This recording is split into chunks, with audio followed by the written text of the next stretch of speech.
여러분, 레위기는 거룩에 관한 책이죠. 거룩이라는 단어가 굉장히 많이 나오는데요. 특별히 거룩하라고 말씀하실 때는 하나님께서 자신에 대해서 내가 거룩하니 너희도 거룩해야 돼, 나는 거룩한 하나님이야 라고 소개하시면서 이스라엘 백성에게 거룩하라고 명령을 하세요. 레위기 11장 45절을 함께 보시겠습니다. 레위기 11장 45절이에요. 나는 너희의 하나님이 되려고 너희를 애굽 땅에서 인도하여 낸 여호와라. 내가 거룩하니 너희도 거룩할지어다.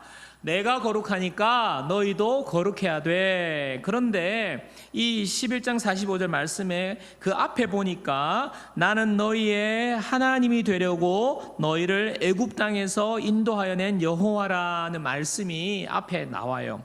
이 말씀 속에는 두 가지 사실을 설명하고 있습니다. 그게 뭐냐면 첫 번째는요, 나 여호와가 너희를 애굽 땅에서 인도해 내었다는 거예요. 이스라엘을 출애굽시킨 그 사건을 말하고 있는데, 이것은 나 여호와가 너희를 이스라엘 애굽 땅에서 이렇게 구출해 냈어 라고 하나님이 지금 말씀하시는 거예요. 이스라엘 백성은요 400년 동안 애굽의 노예로 살았습니다.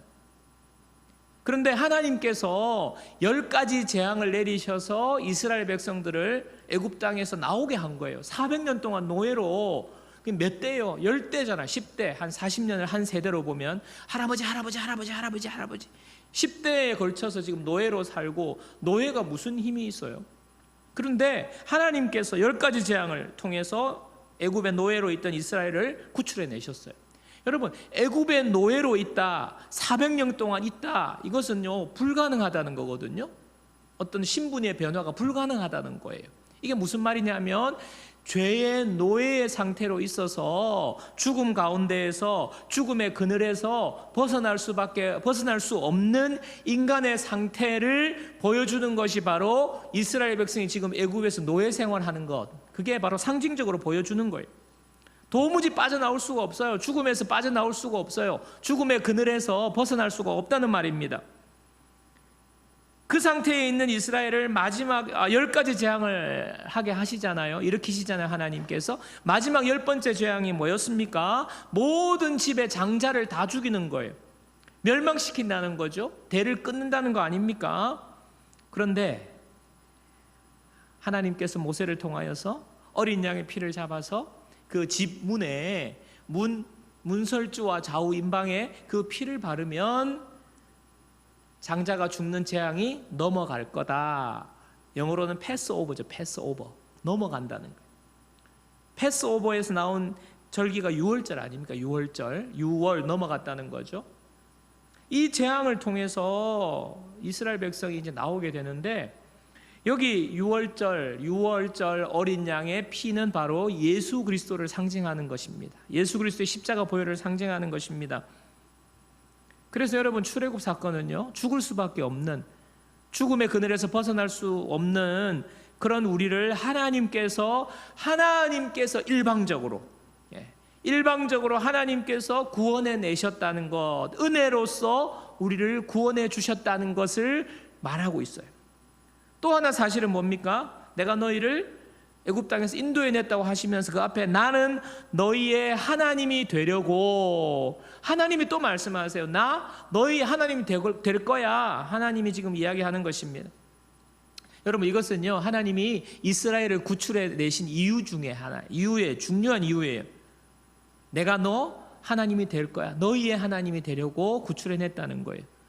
여러분, 모든 인간은 하나님의 명령을 어겼습니다. 인간은 피조물인데요, 하나님을 인정하지 않는 것, 내가 낸데 하나님 필요 없어, 내가 왜 하나님의 명령을 따라야 돼? 하나님이 도대체 어디 있어? 내가 하나님의 위치에 올라간 것이 바로 아담과 하와가 선악과를 따먹은 그 사건이 말해주는 거예요.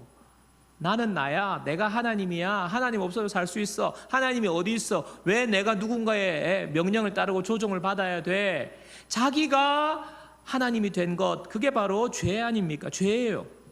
이 죄로 말미암아 인간이 정말 하나님의 위치에서 자유하며 살게 된 게 아니라 인간에게 죽음이 온 거예요. 모든 사람이 죄를 범하게 된 것입니다. 그래서 성경은요, 하나님과 원수됐다 그래요. 죄를 범함으로써 하나님의 진노 아래에 있다고 말합니다. 죽음이 왔고요, 죽음의 그늘에서 죽기까지 우리 인생이 모든 고통과 눈물과 절망과 아픔과, 왜 우리에게 눈물이 있습니까? 인생이 그만큼 고달프고 우리의 힘으로 되지 않는다는 것을 보여주는 것 아닙니까? 결핍이 있다는 것 아닙니까? 어려움이 있다는 것 아닙니까? 이 상태를 성경은요, 하나님의 진노 아래에 있다고 말해요.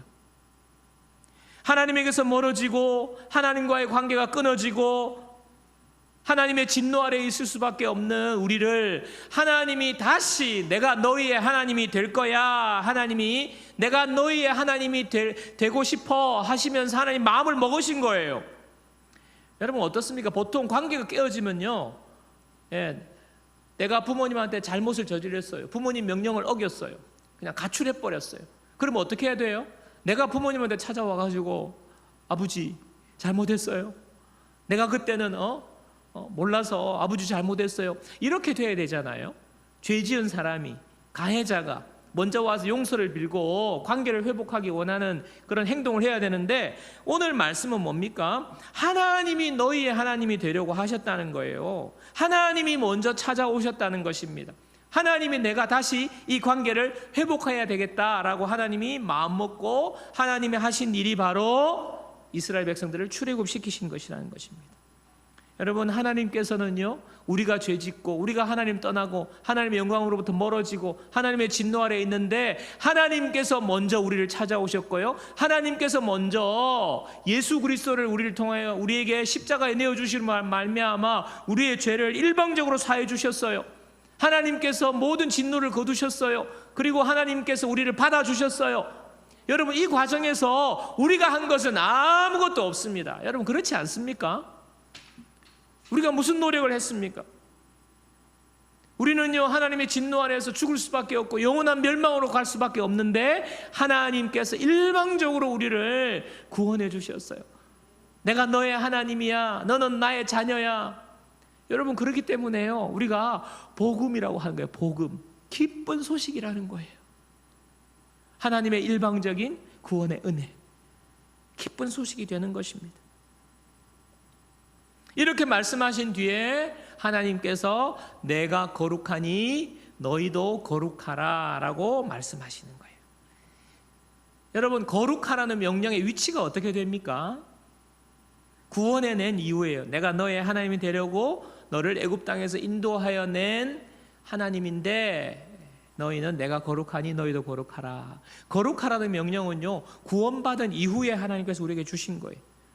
너희가 거룩하게 살면, 너희가 깨끗하게 살면 내가 구원해 줄게, 이렇게 말씀하시는 게 아니에요. 거룩이 구원의 조건이 아닙니다. 여러분, 그렇지 않습니까? 순서가 우리를 이미 구원해 주신 다음에 하나님께서 내가 거룩하니 너희는 거룩해야 돼 말씀하시는 거예요. 여러분, 우리가 거룩에 대해서 명령을 들으면 굉장히 부담이 됩니다. 일단은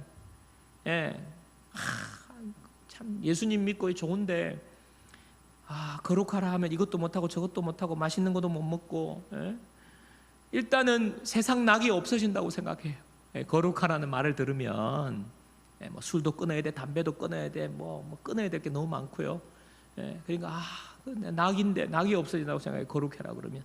그리고 마치 금욕주의를 해야 되는 것처럼 우리가 부담을 많이 느끼는데, 여러분, 과연 그렇게 사는 것이 거룩일까요? 여러분, 하나님께서 우리에게 이거 하지마 저거 하지마, 이것도 못해 저것도 못해, 너희들 내가 구해줬으니까 너희들은 진짜 그냥 자중하고 그냥 이 세상에서는 그냥 금욕하면서 그렇게 살아, 이게 거룩일까요?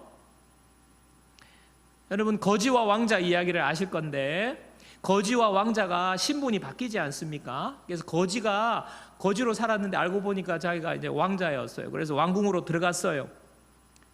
어제까지 거지로 살았는데, 노숙자로 살았는데 왕자가 되어서 왕궁에 들어갔습니다. 그런데 왕궁에 들어갔는데 이 왕자가요, 그냥 땅에 떨어진, 왕궁 안에 떨어진 부스러기 막 주워 먹는 거예요. 그리고 씻지도 않는 거예요. 왕궁에 지금 욕조가 쫙 준비되어 있고 그냥 그런데도 씻지도 않고 밤에 자는데 저 구석배기에 가가지고 쭈그리고 웅크리고 자는 거예요. 침실이 너무나도 화려한 침실이 잘 준비되어 있는데 어제까지 하던 생활을 오늘 왕자가 되어서 왕궁으로 들어갔는데도 그렇게 사는 것입니다. 여러분, 임금의 입장에서 볼 때는 그런 왕자의 모습을 보면 얼마나 안타까운 거예요. 요즘 같으면요, 이거 진짜 병원 데리고 가야 돼요. 그렇지 않습니까? 하나님께서 너희들 거룩해야 돼. 내가 너희를 구원해냈으니까, 너희가 나의 자녀가 되었으니까 이제는 지금부터는 거룩하게 살아야 돼 할 때라고 이렇게 명령하시는 것이 바로 이와 같은 상황을 보고 있는 아버지의 마음과 똑같은 거예요.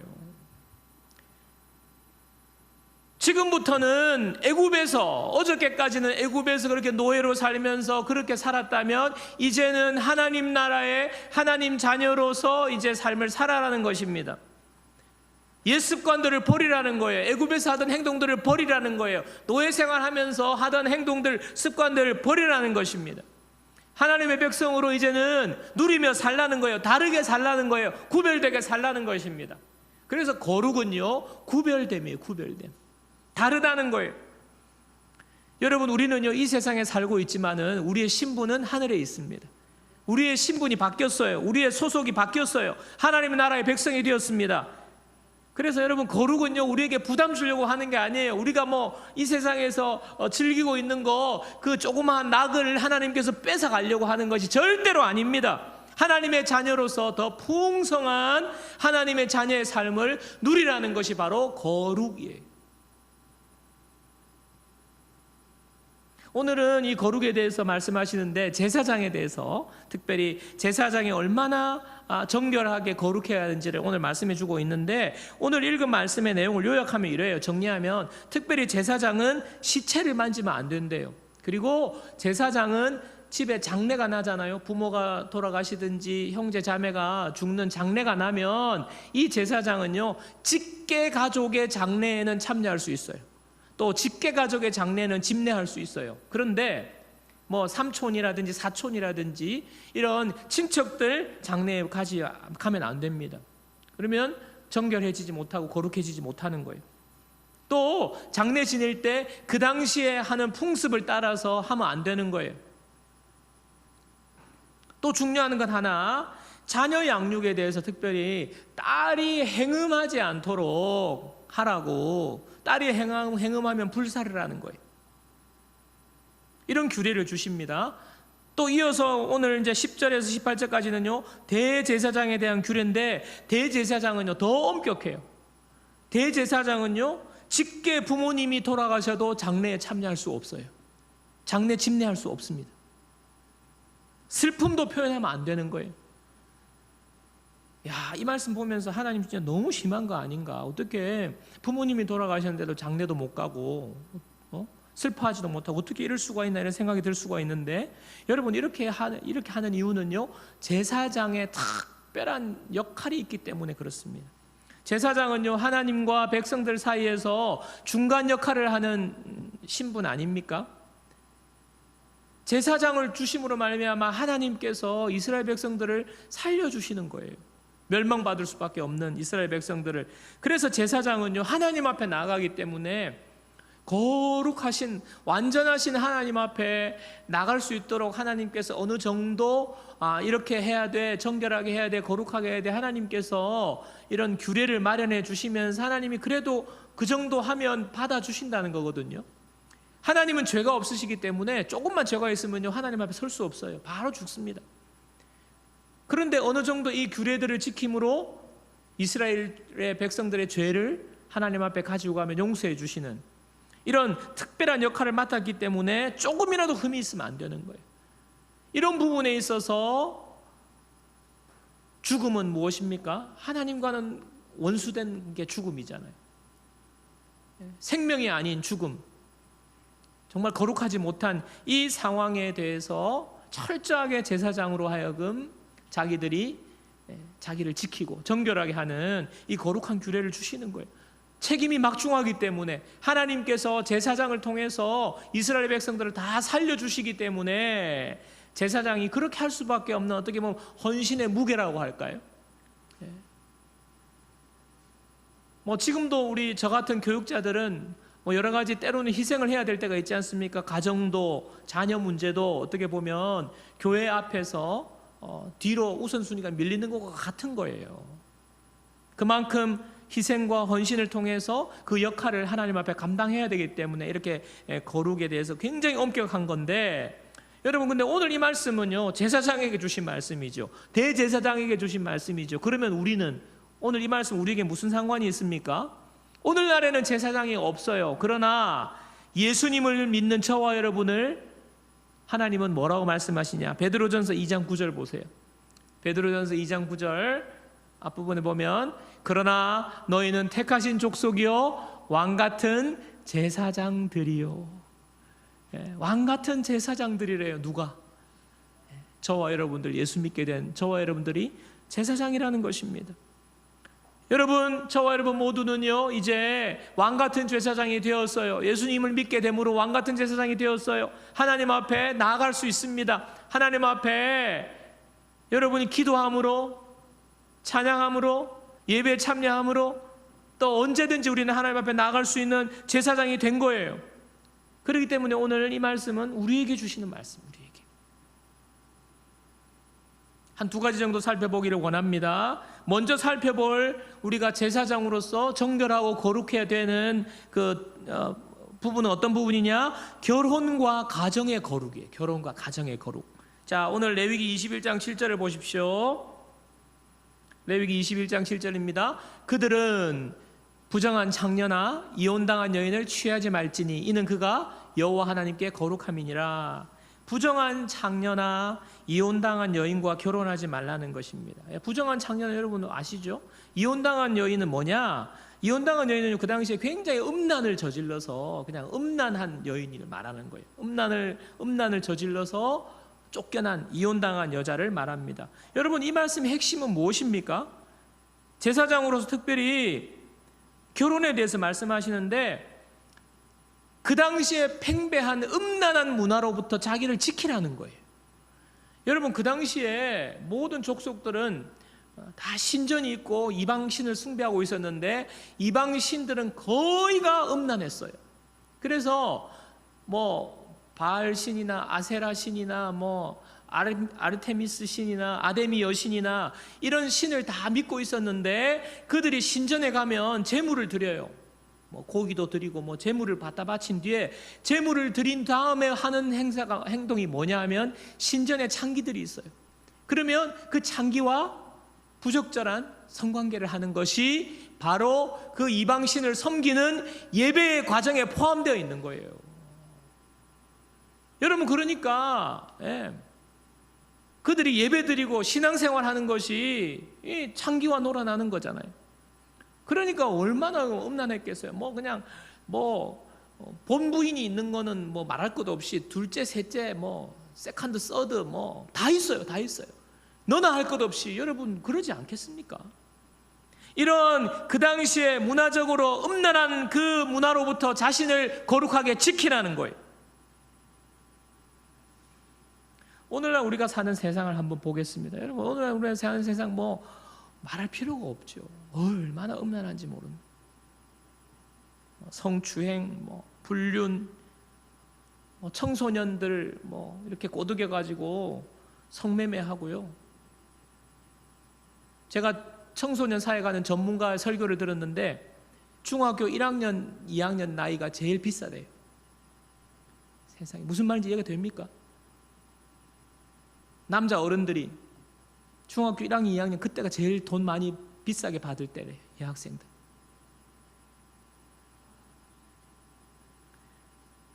여러분 음란하게 이루 말할 수 없습니다.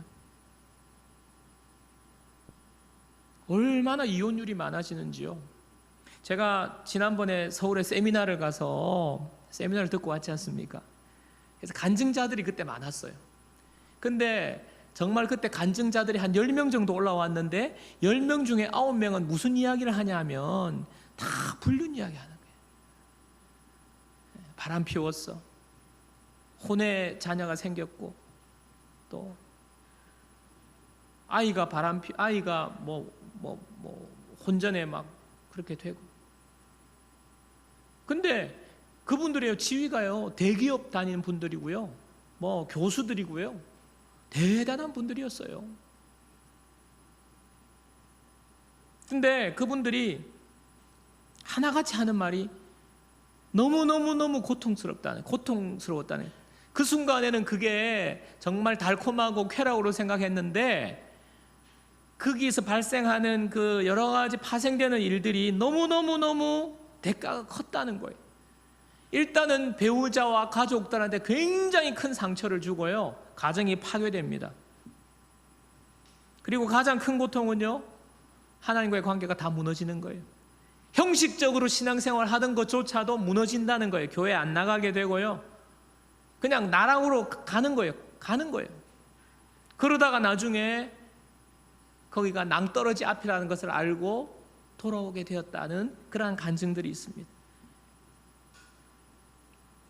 여러분, 이 세상은요, 음란하고 이런 문화, 그거 굉장히 스릴 있다고, 진정한 사랑을 찾을 수 있다고, 지금 살고 있는 이 여자보다 저 여자가 괜찮지 않냐고, 그리고 안 들키면 되지,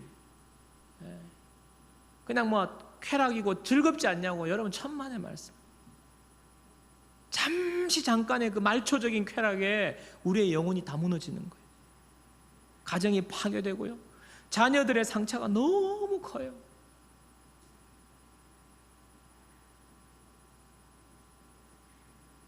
자녀 때문에 결국에는 그 어떤 분은 하여튼 그렇게 해서 불륜 때문에 이혼을 하고 그랬는데, 자녀와의 관계가 너무너무 힘들어가지고 자녀 문제로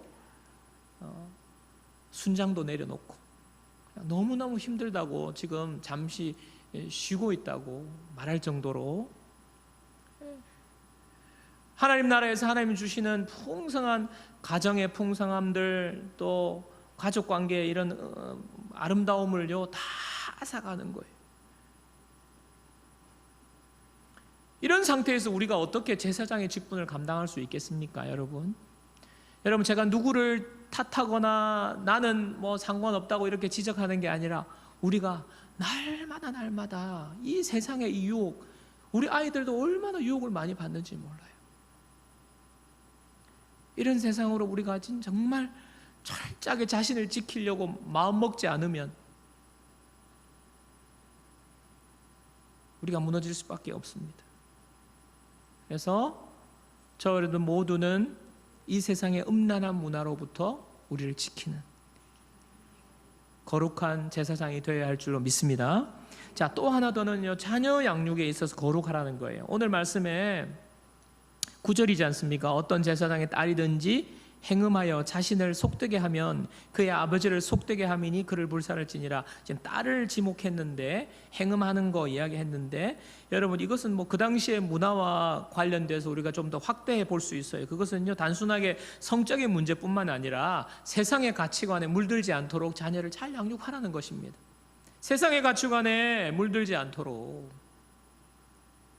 제가 설교 준비하면서 이번 주에 참 누구로부터 들은 이야기인데, 어떤 부모님이, 어떤 아버지가 자녀를 데리고 직접 공부를 가르친대요. 근데 이 아버지가 어떻게 그런 생각을 하게 됐냐, 자기가 가만히 볼 때는 이 자녀가 지금 앞으로 미래를 생각해 보니까 너무너무 암담하고 힘든데, 아버지가 좋은 학교를 하나 발견한 거예요. 이 학교에 가면 이 학교 과정만 마치면 어느 정도 취직이 되고 편안하게 잘 살 수 있겠다. 공부 오래 대학 갈 필요도 없다는 거예요, 고등학교에 가면. 그래서 지금 그 학교를 찾아냈어요. 그리고 아이를 불렀어요. 얘야, 내가 생각할 때는 너 이렇고 너 성격도 이렇고 또 공부도 하기 싫지. 그런데 여기 학교만 가면 너 어느 정도 괜찮게, 남에게 꿀리지 않게 돈도 많이 벌고 기술자로 잘 살 수 있어. 그러니까 아빠가 너 관리해 줄 테니까 너는 몇 년만 참고 아빠 따라와. 그래서 아이한테 이야기한 거예요.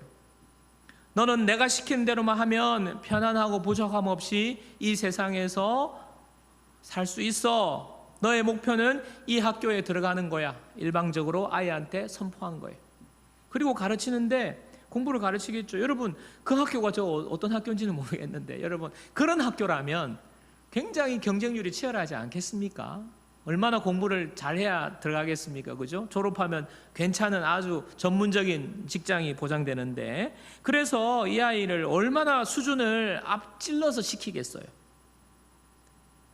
그렇게 공부를 시키는데, 참 제가 들었는데, 공부를 시키다가 아이가 제대로 이해를 못하고 못 따라오면요, 그 문제집을 찢어버린대요. 그리고 공부하는 책상을 확 뒤집어 버린대요. 분노를 쏟아내는 거예요. 너 이래가지고 어떻게 되려고 그러냐? 아빠가 이 정도로 했으면 너 따라와야지. 정신 안 차릴래? 하고 그냥 책을 집어 던지고 문제집을 찢어버리고 분노를 폭발하는 것입니다. 여러분, 그 아이의 마음이 어떨까요? 물론 그렇게 해서 공부를 잘할지는 모르지만 여러분, 그 아이의 마음이 멍드는 거예요.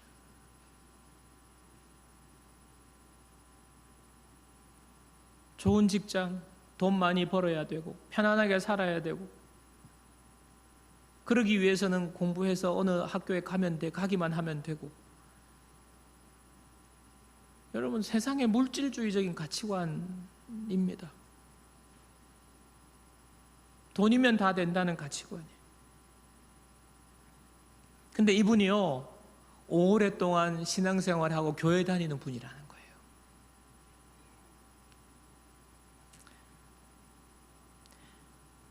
여러분, 제가 처음에는 굉장히 마음에 분노가 일어나고, 제가 뭐 아는 분이라면 불러가지고 진짜 좀 어떻게 이야기해 주고 싶은데, 가만히 있으니까, 야, 너도 그런 마음 있잖아. 너도 너 아이가 그렇게 해서 그 학교 가서 잘 될 수 있다면, 우리 애도 저기 갔으면 좋겠다. 우리 애도 좀 공부 열심히 더 많이 시켜서 저렇게 했으면 좋겠다. 신앙보다는 좀 돈 많이 벌고 연금 높고 연봉이 높고 안정되고,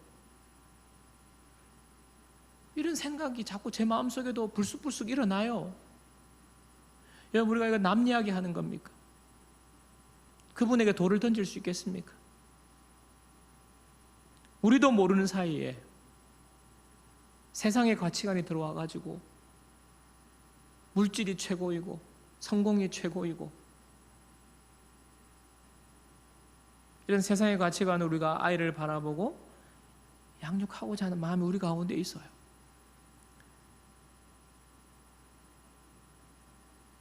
아빠 나 학원 갈래 그러면 그래 막 지갑이 열리고 막. 여러분, 우리 자녀는요, 하나님께서 우리 가정을 통해 이 땅에 보내주신 하나님의 선물입니다. 우리는 하나님의 창조물이, 하나님이 다 필요를 따라서 다 다르게 그래서 만들었어요. 특별히 공부 잘하는 아이도 있고 또 여러 가지 다른 재능을 가진 아이도 있고, 얼마나 다양합니까? 하나님의 끝과 계획이 있단 말입니다. 그리고 하나님께서 우리에게 자녀를 위탁하셨어요. 맡기셨어요. 한 20년에서 25년 하나님께서 우리에게 맡겨주셨어요. 그래서 여러분, 우리의 자녀는 내 것이 아닙니다. 여러분, 착각하면 안 돼요. 내 거기 때문에 내가 이 아이를 책임져야 한다. 내 아이의 미래를 책임져야 한다. 여러분, 내 인생도 내 앞가림도 못하잖아요. 여러분, 어른들 잘 생각해 보세요. 여러분 인생 여러분 마음대로 할 수 있습니까? 못하면서 왜 자녀를 내가 좌지우지하려고 하는지 모르겠어요. 이 세상의 가치관이 우리 속에 들어와 있기 때문입니다. 그래서 점점 자녀 사교육도 빨라지고요, 얼마나 그렇게 몰아붙이는지 몰라요. 여러분, 그렇게 자란 아이들이 어떻게 성인이 되어서 어떻게 하나님의 자녀로서 하나님이 원하시고 하나님이 택하신 그런 계획과 뜻을 따라서 살 수 있겠습니까?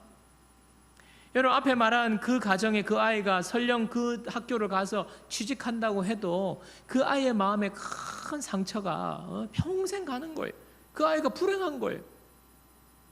여러분, 최고의 자녀 양육은 내가 하는 것이 아니라 하나님 앞에 맡기는 것입니다. 하나님 앞에 맡길 때에 하나님께서 우리의 자녀의 모든 것을, 왜냐하면 하나님 만드셨기 때문에 하나님의 계획과 뜻이 있어요. 그래서 하나님께 맡길 때 우리가 잘 서포트할 때 하나님께서 우리 아이들을 정말 기가 막힌 아이로 만드시고 키우실 거예요. 우리는 그 하나님의 뜻을 잘 예의주시하고 아이들을 잘 뒷바라지하는 것, 세상의 가치관이 아니라 우리 자녀를 거룩하게 양육하는 것입니다. 거룩하게 양육하면요, 하나님께서 우리 아이들을 사용하실 거예요. 하나님 나라의 놀라운 인물로 하나님께서 만들어 가실 거예요. 여러분, 세상의 가치관에 우리 아이들을 뺏기면 안 됩니다. 우리 아이들 자녀 양육의 목표 뭐라고요? 자녀 양육의 목표는요, 거룩입니다. 사랑하는 여러분, 저와 여러분은요, 왕같은 제사장입니다. 가정의 제사장이고요, 직장의 제사장이고 공동체의 제사장들입니다. 우리가 거룩한 제사장으로 설 때 가정은 건강하고 행복하고 공동체도 건강하고 행복하게 바뀔 거예요. 하나님과의 풍성한 은혜를 경험하면서 누리면서 좋은 관계 속에서 온전한 가정과 공동체가 될 것입니다. 그래서 여러분들, 거룩은요, 우리 가운데 하나님께서 무거운 짐을 져주시는 게 아니라 하나님께서 우리에게 가장 하나님 나라의 축복을 누릴 수 있도록 우리에게 주시는 명령이 바로 거룩이라는 사실을 믿으시는 저와 여러분들 되시기를 주님의 이름으로 축원합니다. 거룩해야 내가 살고요, 거룩해야 우리 가정이 살고, 거룩해야 우리 자녀가 삽니다. 여러분, 그런데 이 거룩하는 것이 우리가 경험적으로 알잖아요. 쉽지가 않구나. 너무 유혹도 많고 우리의 또 다짐도 무너지고 하니까 어떻게 하나님 거룩해집니까? 하나님처럼 우리가 어떻게 거룩해집니까? 우리의 마음에 정말 고민이 되는데, 우리 히브리서 4장 15절 16절 보면서 이 말씀 붙잡기를 원합니다. 히브리서 4장 15, 16절 우리 다 같이, 이 말씀은 다 같이 읽습니다. 다 같이요.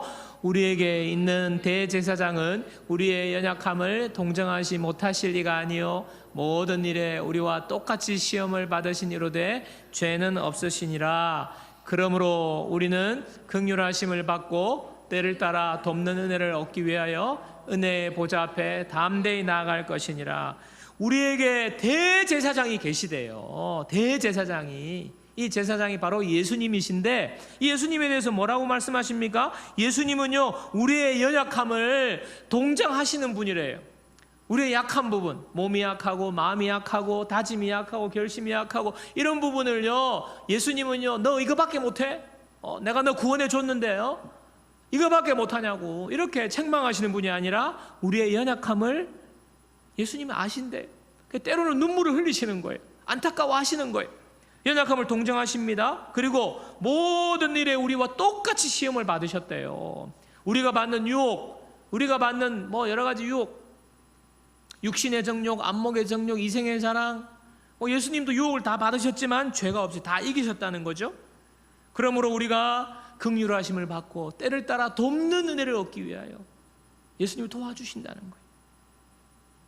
여러분, 우리가 거룩하려고 할 때, 거룩함을 삶을 살려고 할 때 때로는 실패합니다. 우리 힘으로 넘어집니다. 그런데 예수님이 대제사장으로 우리 가운데 계신대요. 이미 예수님은 대제사장으로서 모든 것을 다 이루셨어요. 완성하셨어요. 우리가 받는 시험도 예수님은 다 통과하시고 죄가 없으세요. 그런 예수님이 우리의 약함을 동정하시는 거예요. 우리를 긍휼히 여기시는 것입니다. 때를 따라 도와주시는 것입니다. 그래서 오늘요, 이 말씀을 우리가 마지막으로 정리하면서 주님 앞에 우리가 이렇게 고백하는 거예요. 주님, 내가 거룩해야 된다는 것도 알고, 그런데 자꾸 넘어져요. 저의 약한 부분이 있어요. 하나님 앞에 고백하는 거예요. 하나님, 제가 물질에 자꾸 넘어집니다. 하나님, 제가 자녀 양육의 성공에 자꾸 넘어집니다. 하나님, 제가 음란한 것에 너무나도 취약함을 가지고 있어요. 자꾸 마음이 흔들려요. 그런데 주님, 주님이 저의 연약함을 아신다고 하셨잖아요. 저의 연약함을 동정하신다고 하셨잖아요. 주님, 때를 따라 도와주시기를 원합니다. 주님 앞에 우리가 기도하며 나아가는 것입니다. 주님, 내 마음을 정결하게 해주시기 원합니다. 음란으로부터 지켜주시기를 원합니다. 음란한 생각에서 벗어나게 해주십시오. 정결한 마음 주십시오. 이 세상의 가치관에 내 마음이 빼앗기지 않기를 원합니다. 자녀를 볼 때마다 불쑥불쑥 이 세상의 가치관으로 양육하고 싶은 유혹이 올 때에 주님, 저를 지켜주세요. 거룩하게 지켜주세요.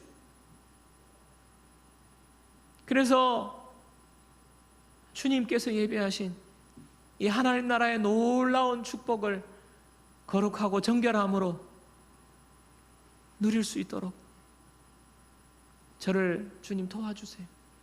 우리 가정을 도와주세요. 우리 공동체를 지켜주세요.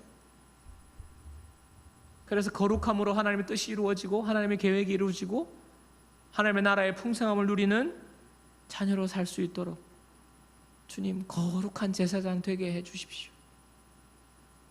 이렇게 기도하며 나아갈 때에 우리는 주님의 거룩한 자녀로 날마다 변화될 줄 믿습니다. 우리 공동체가 정말 대제사장 되신 예수님을 의지하면서 결혼과 가정과 자녀 양육에 정결함으로 거룩함으로 나아가는 우리 모두가 되기를 주님의 이름으로 축원합니다.